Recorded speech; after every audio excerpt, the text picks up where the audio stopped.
Hi guys, welcome back to my channel. నేను మీ మౌనిక చక్రి. అందరూ ఎలా ఉన్నారండి? నేనైతే చాలా బాగున్నాను. ఈ రోజు వచ్చేసి మీ ముందుకి ఇంకో వీడియోతో అయితే వచ్చేసాను. ఇదేంటంటే కార్తీక మాసంలో పున్నమి నోములు ఉంటాయి కదా, మాకు అవి ఉన్నాయన్నమాట. సో ఇది పున్నమి నోముల రోజున తీసిన వ్లాగ్ అనమాట. ఎడిటింగ్ అయితే కంప్లీట్ అయిపోయింది, కానీ వాయిస్ ఓవర్ ఇవ్వడానికి ఇప్పటి వరకు నాకు అవ్వలేదు. ఈ మధ్యన కరెక్ట్గా నేను వాయిస్ ఓవర్ ఇచ్చే టైంకే పిల్లలు అల్లరి చేస్తున్నారనమాట. సో అదొకటి పెండింగ్ ఉండిపోతుంది. అలాగా ఇంకా కొన్ని వీడియోస్ ఉన్నాయి, అవి కూడా క్లియర్ చేయాలి. త్వరలోనే అన్నీ క్లియర్ చేసేసి ఇంకా నేను చేయాల్సిన సిరీస్ కూడా కంప్లీట్ చేసేస్తాను.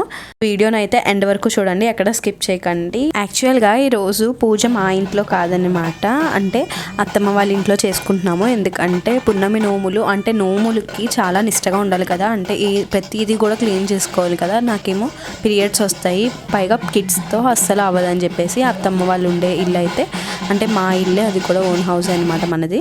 అదైతే ఇంకా పెయింట్స్ అవి వేసే ఉన్నాయి. సో ఇంకా అక్కడికి పీరియడ్స్ వచ్చిన వాళ్ళు కానీ ఈఎంఐలు ఉన్న వాళ్ళు కూడా ఎవరు వెళ్ళలేదు. సో ఇంకా అక్కడ క్లీనింగ్ చేసేసుకొని అక్కడ నోములు చేసుకుందాం కదా అని చెప్పేసి మేము డిసైడ్ అయిపోయాము. సో ఇంకా అక్కడికి వెళ్ళిపోవాలి ఈరోజు. మేము నోముల రోజున ఏంటంటే గోదావరి స్నానానికి వెళ్ళాలన్నమాట మార్నింగ్. సో ఇంకా నేను ఇంటి దగ్గర అయితే క్లీన్ చేసేసుకున్నాను ఆల్రెడీ. ఎంత అక్కడ పూజ చేసినా మనం ఉండే చోటు కూడా క్లీన్గా ఉండాలి కదా ఫెస్టివల్స్ వచ్చినప్పుడు. సో నేను ఇక్కడ కూడా క్లీన్ చేసేసుకొని ఇంకా చూసారు కదా తులసి కోటకి ఇవన్నీ ఇంకా గుమ్మానికి కూడా పూజించేసుకొని అప్పుడైతే ఇంకా గోదావరికి స్టార్ట్ అయిపోయాము. మేము ఆల్రెడీ ఇంట్లో అయితే హెడ్ బాత్ చేసేసాము, మళ్ళీ ఇంకా గోదావరికి వెళ్ళామన్నమాట. వెళ్ళి వచ్చేటప్పుడు పత్రి తీసుకోవాలి. పత్రి ఇంకా నోములకి మనకి తోరణాలు ఉంటాయి కదా, చాలామందికి తోరణాలు ఆనవై ఉంటాయి. అండ్ ఒక్కొక్కరికి ఒక్కొక్క విధంగా ఉంటుంది అనమాట నోములు రిచువల్స్ అనేవి. సో దాన్ని బట్టి ఫాలో అవ్వాలి కదా. ఇంకా మేము ఇంకా ఫుల్గా అక్కడ గోదావరిలో ఆడేసుకున్నాం అనమాట. అలా డేస్ అయింది అలా ఆడుకొని, అందుకని కొంచెం ఎక్కువసేపే ఆడుకొని అప్పుడు వచ్చేటప్పుడు కావాల్సినవన్నీ తీసుకొని అయితే ఇంటికి వచ్చేసాము. ఇంకా మా హస్బెండ్ వాళ్ళు ఏంటంటే మార్నింగ్ టు ఈవినింగ్ ఎలానో ఉపవాసమే కదా అని చెప్పేసి వాళ్ళు వర్క్స్ చేసుకోవడానికి అయితే వెళ్ళిపోయారు. ఇంకా మేము ఇంట్లో ఏమైతే ప్రసాదాలు కావాలో వాటికి ప్రిపేర్ చేసుకుంటూ ఉండిపోయామన్నమాట. ఎలానో పూజ ఈవినింగ్ కదా అని చెప్పేసి మేము ఈలోపు ఏమైతే ప్రిపరేషన్స్ ఉన్నాయో అవన్నీ చేసేసుకున్నాము. సో ఇంకా ఒక్కొక్కరు జాయిన్ అయ్యారు నెక్స్ట్. సో మాకు ఏంటంటే పత్రితో పాటు 21 ముడి తోరణము ఇంకా ఫ్రూట్స్ కూడా పెట్టాలన్నమాట. ఫ్రూట్స్ ప్లస్ బూర్లు ఏంటంటే పెసరపప్పుతో చేసిన పూర్ణం బూర్లు వేయాలి. నార్మల్ శనగపప్పు బూర్లు ఏంటంటే బయట వాళ్ళకి ఇచ్చుకోవడానికి మళ్ళీ సపరేట్గా చేస్తాము. అండ్ వెజిటేబుల్స్ కూడా పెట్టాలన్నమాట. మాకు పూజ అయిన డేనే కాకుండా నెక్స్ట్ డే కూడా మేము పూజ చేసుకుంటాము. అంటే ఆ దేవుడి దగ్గర పెట్టిన వెజిటేబుల్స్తో కలగలుపు కూర ఉండి, అంటే ఆల్ వెజిటేబుల్స్తో కర్రీ ఉండి అది మళ్ళీ దేవుడికి పెడతామన్నమాట. అలా పెట్టి ఇంకా ముందు రోజు పెట్టిన చలివిడి ముద్దతో కూడా మళ్ళీ ప్రసాదం చేసి అది కూడా పెట్టి అలా సెకండ్ డే కూడా మాకు పూజ అయితే ఉంటుంది.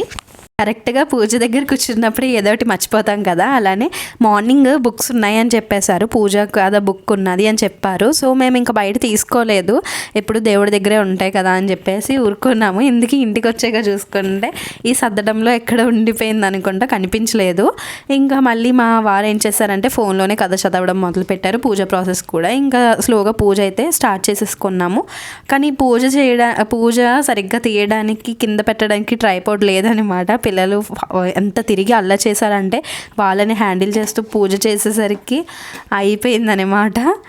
ఎండింగ్ వరకు చూడండి ఒకసారి. వాళ్ళు ఎంతగా తిరిగి అల్ల చేశారంటే కొంచెం సేపు మా దగ్గర ఉండేవారు, కొంచెం సేపు మా అత్తమ్మ వాళ్ళ దగ్గర, కొంచెం సేపు మా వదిన వాళ్ళ పిల్లల దగ్గర ఉండేవారు అన్నమాట. అలా అల్ల చేస్తూనే ఉన్నారు వాళ్ళు కంటిన్యూస్గా, అసలు పడుకోలేదు ఇద్దరు కూడా.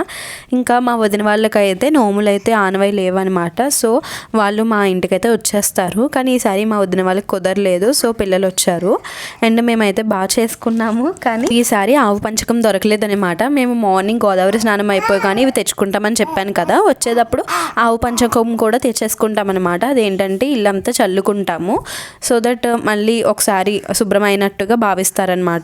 సో ఇంకా లాస్ట్కి మా ఎదురింటి వాళ్ళకి కూడా పూజ ఉన్నదనమాట. సో వాళ్ళకి దొరికిందని చెప్పేసి మాకు కొంచెం ఇస్తే ఇంకా మేము అది అడ్జస్ట్ చేసుకొని బాగానే సరిపెట్టేసాము. అండ్ ఈ పున్నమి నోముల రోజున 365 ఒత్తులు కూడా వెలిగిస్తారనమాట. చాలామంది ఉసిరి దీపాలు కూడా పెడతారు తులసి కోట దగ్గర. సో దట్ కార్తీక మాసం అంతా చేసిన పుణ్యం కూడా ఈ రోజు దక్కుతుంది అని చెప్పేసి. అండ్ కార్తీక మాసం ఎండ్ అయ్యే డే కూడా పౌలపాడ్యమి రోజున కూడా అలానే 365 ఒత్తులు వెలిగిస్తారు. అదేంటంటే సంవత్సరం అంతా మనం దీపారాధన చేయకపోయినా ఆ రోజు ఆ 365 ఒత్తులు వెలిగించడం వల్ల నది ఒడ్డున అది కూడా మంచి పుణ్యం అయితే లభిస్తుందని చెప్పేసి అలా పౌలపాడ్యమి రోజున సూర్యోదయం అవ్వకముందే చేస్తారనమాట. మేము నాకు మ్యారేజ్ అయిన దగ్గర నుంచి అసలు నేను కార్తీక మాసమే చేయలేదు, సరిగ్గా ఎప్పుడు చేయలేదు. అంతే 5 years అయ్యింది అసలు చేయలేదనమాట. మ్యారేజ్ అవ్వకముందు అయితే బాగా చేసేదని, అంటే అమ్మతో పాటే మార్నింగ్ వెళ్ళిపోయేదాన్ని అనమాట. సో నేను మా హస్బెండ్ని ఫస్ట్ టైం చూసింది కూడా పౌలపాడ్యమి రోజున చూశాను మ్యారేజ్ అవ్వకముందు. వాళ్ళు కూడా అనుకోకుండా మాకు కనిపించారనమాట. వాళ్ళ రిలేటివ్సే, మాకు దగ్గర రిలేటివ్స్ అనమాట. మ్యారేజ్ అవ్వకముందు నేను పున్నమి నోములు ప్లస్ సోమవారం నోములు 2 చేసుకునేదాన్ని. ఎందుకంటే సోమవారం నోములేమో మా నాన్నమ్మ వాళ్ళవి అండ్ పున్నమి నోములేమో మా అమ్మమ్మ వాళ్ళకి ఆనవాయి అనమాట. నేను రెండింటికి ఉపవాసం ఉండేదాన్ని. సోమవారం నోములు ఏంటంటే మా పెద్దమ్మ వాళ్ళ ఇంట్లోనే మా వాళ్ళందరూ చేసుకునేవారు, నేను అక్కడికి వెళ్ళిపోయేదాన్ని. పున్నమి నోములకి కూడా అమ్మమ్మ వాళ్ళ ఇంట్లోనే కాబట్టి మేము ఉండేది, ఇంకా అక్కడే చేసుకునేదాన్ని. పూజ అది నార్మల్గా చేసుకునే వాళ్ళము, ఎందుకంటే నోములు వాళ్ళవి మేము చేయకూడదు కదా, కానీ ఉపవాసం ఉండేవాళ్ళం అనమాట. ఇంకా మా పూజ కూడా ఇక్కడ అయితే అయిపోయింది. అండ్ ఇది సెకండ్ డే అనమాట. ఇట్లా కలగలుపు కూర, పప్పు ప్లస్ ప్రసాదం పెడతాము. వీడియో నచ్చితే please like, share and comment చేయండి. అలానే సబ్స్క్రైబ్ చేసుకొని కిందే ఉన్న బెల్ ఐకాన్ని ట్యాప్ చేసుకోండి. Thanks for watching.